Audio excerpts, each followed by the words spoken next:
ባለ ጠበንጃዎች መተው ነፃ እንዲያወጡት ቁጭ ብሎ እየጠበቀ ሰላማዊ ትግል አያዋጣም የሚያዋጣው ትጥቅ ትግል ነው የሚለውን ሐሳብ ገዝቶታል።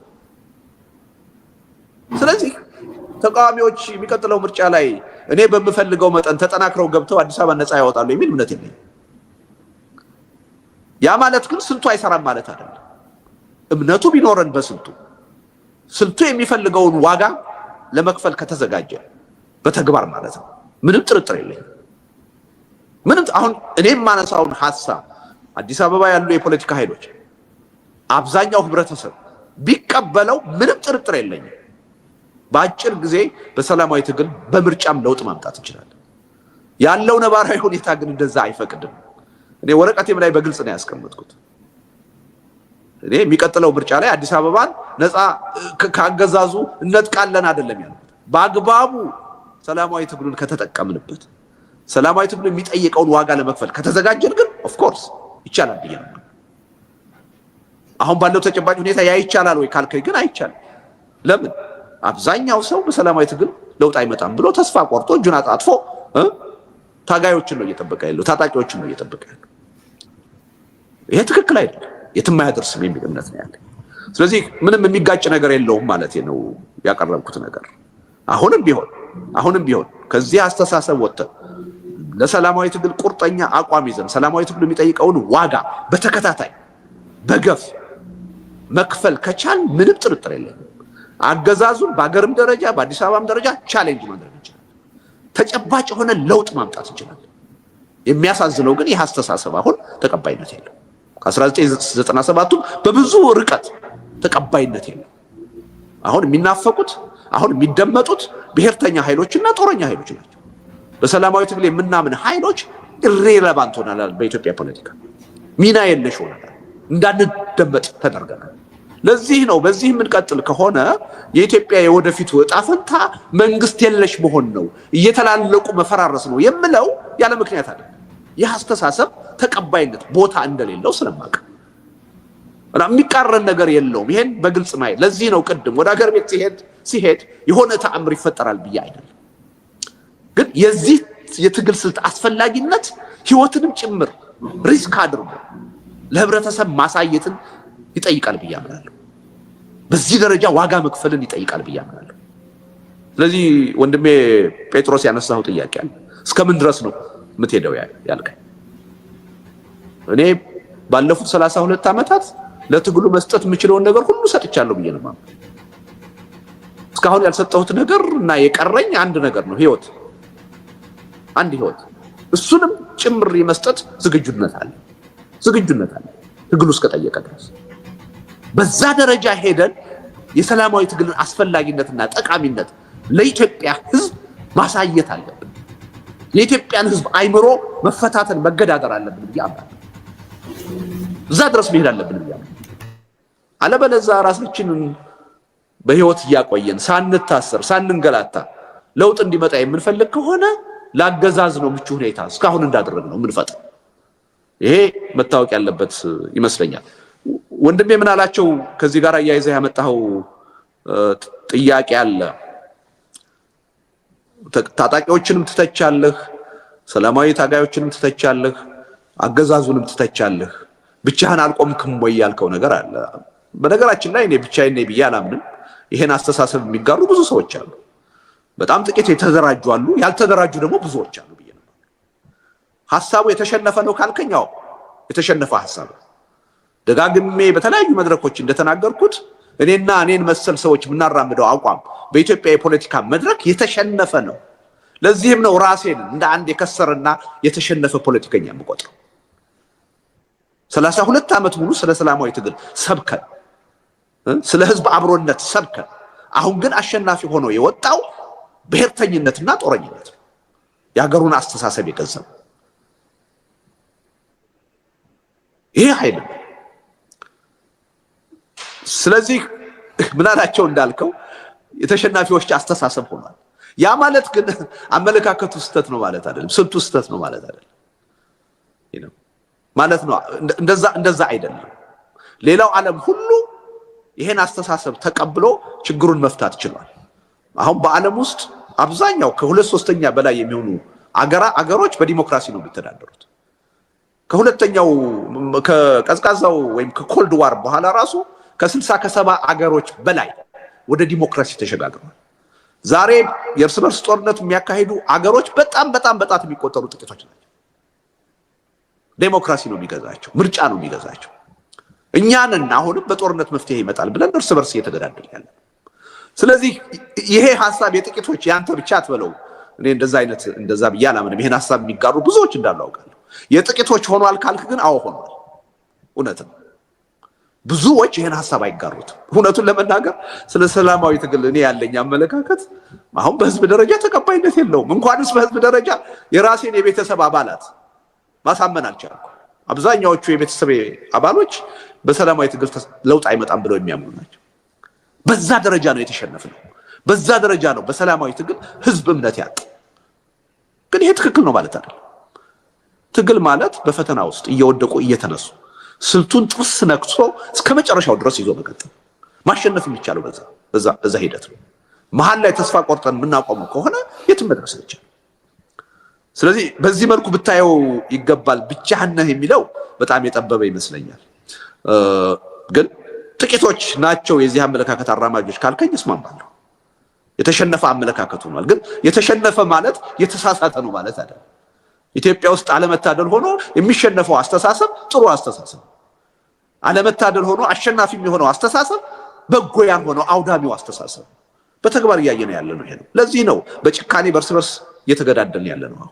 ችግራችን ከጊዜ ወደ ጊዜ ከመፍታት ይልቅ ወደ ባሰ አዘቅት ውስጥ እየገባን ያለ ነው። የምንከተለው ስልት ትክክል ስላልሆነ ያረጀ ያፈጀ ለሺህ ዘመናት ተጠቅመን ለውጥ ያላመጣንበትን ስልት ነው አሁንም እያራመርን ያለ ነው። እንዳውም ከአንድ ችግር ወደ ሌላ ችግር ነው እየተሸጋገርን ያለ ነው። ከዚህ ቀደም ያስቸግረን የነበረው ጽንፈኝነትና ጦረኝነት ነው። አሁን ደግሞ ብሔርተኝነትን ጨመርንበት። ይሄ የበለጠ ችግራችንን አወሳሰቡ፣ ውድቀታችንን አይቀሬ እያደረገው መጥቷል። ይሄን መገንዘብ ተገቢ ይመስለኛል። ከዚሁ ጋር ተነስቶ በምን ሚኒመም ፕሮግራም ነው ከሌሎቹ ጋር በጋራ ሊሰሩ የምትችሉት የሚለው እኔ በተለያዩ መድረኮችም አንስቻለሁ፣ ጽሁፎችም ላይ አንስቻለሁ። የኢትዮጵያ የፖለቲካ ኃይሎች በጋራ ልንሰራባቸው የሚገቡ በጣም መሰረታዊ ጉዳዮች አሉ የሚል እምነት አለ። ከሁሉም በላይ ዋናው ጉዳይ አሁን በተጨባጭ የጋራችን አጀንዳ መሆን ያለበት የሰላም አጀንዳ። ለኢትዮጵያ ሕዝብ ከሆነ የምንታገለው የኢትዮጵያ ሕዝብ የእያንዳንዱ ዜጋ ቀዳሚ ጥያቄ አሁን ሰላም ማግኘት ነው። በሰላም ወጥቶ መግባት ነው። በሰላም ሰርቶ መኖር ነው። ሰላም የለውም። ከቦታ ቦታ እንደ ልቡ መንቀሳቀስ አይችልም። መነገድ አይችልም። ስለዚህ ሰላም ለሁሉም ነገር ደግሞ መሰረት ነው። ኢትዮጵያ ውስጥ አንጻራዊ ሰላም ካልፈጠር ወደ መነጋገር ልንመጣ አንችልም። ወደ ድርድር ልንመጣ አንችልም። ካልተነጋገርንና ካልተደራደርን ደግሞ ችግራችን ሊፈታ አይችልም። የግጭት የጦርነት አዙሪት ነው የሚቀጥል። ስለዚህ የሁላችንም ቀዳሚ አጀንዳ መሆን ያለበት ሰላም ነው። ሰላም ነው ለሁሉ ነገር መሰረቱ።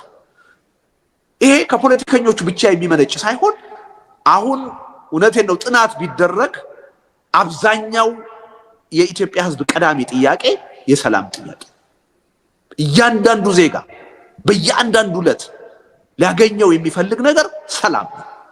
ስለዚህ ይሄ ሰላም በጋራ ሊያታግለን የሚችል ትልቅ ቀዳሚ አጀንዳ ነው። አንዱ ይሄ ነው። ሁለተኛው ለምንድን ነው ሰላም ያላገኘ ነው?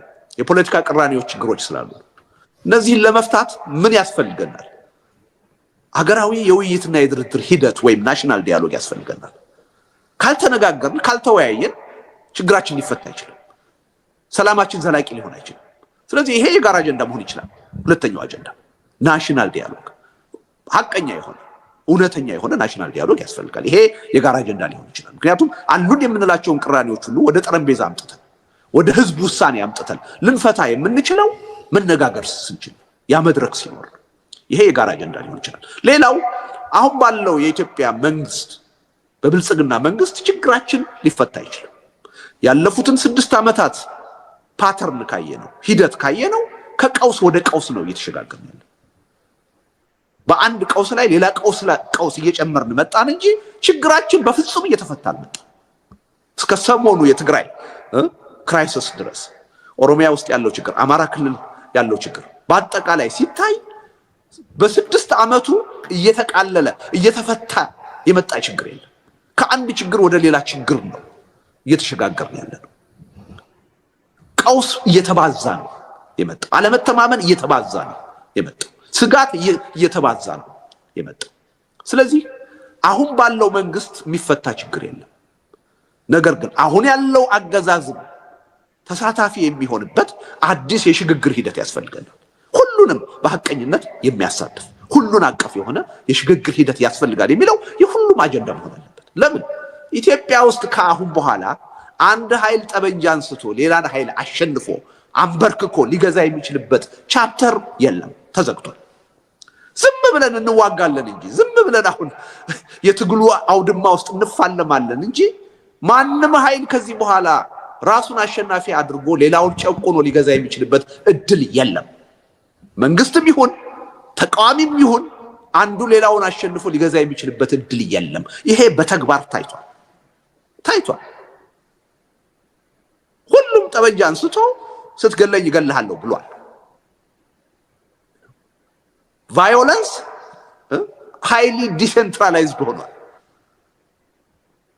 በመንግስት ብቻ ሊካሄድ የሚገባው የሰላም ማስከበር ስራ አሁን ባለቤት የለውም። እያንዳንዱ በየአካባቢው ታጥቆ ቫዮለንስን ማካሄድ የሚችልበት እድል ፈጥሯል።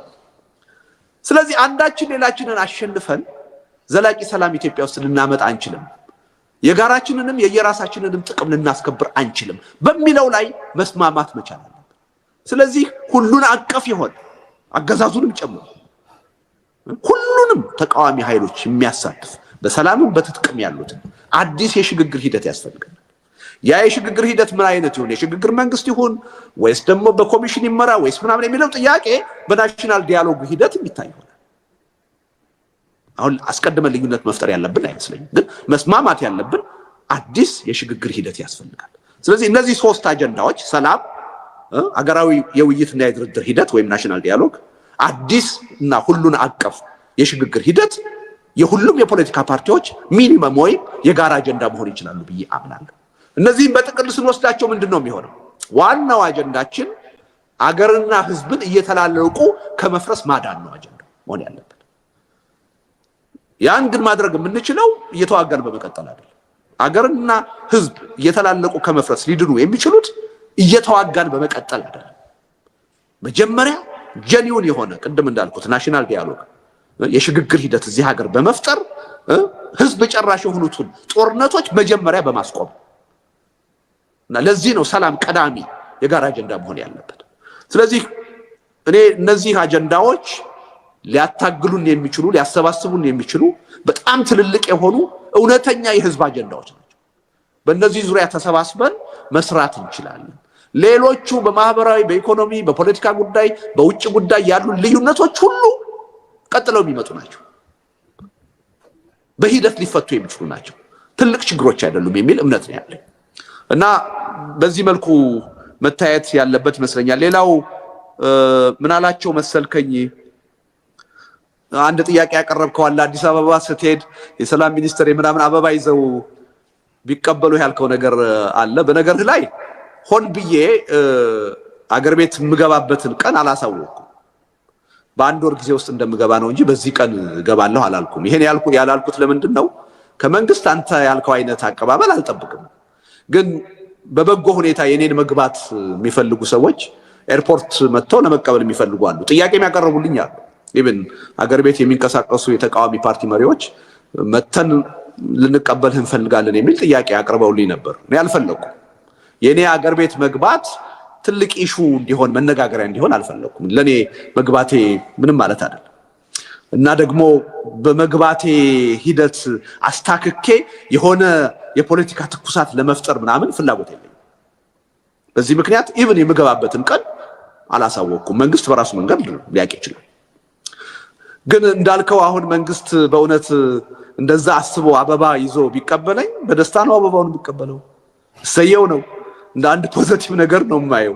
ግን ያደርገዋል የሚል ግምት የለኝም።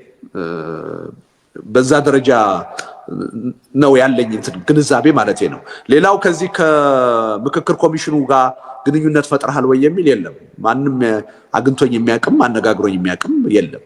የምክክር ኮሚሽኑን በሚመለከት የራሴ አቋም አለኝ። ከዚህ ቀደም በተደጋጋሚ ገልጫለሁ። አንዳንዶቻችሁ ከእናንተ ጋር ባደረኩት ኢንተርቪው ገልጫለሁ።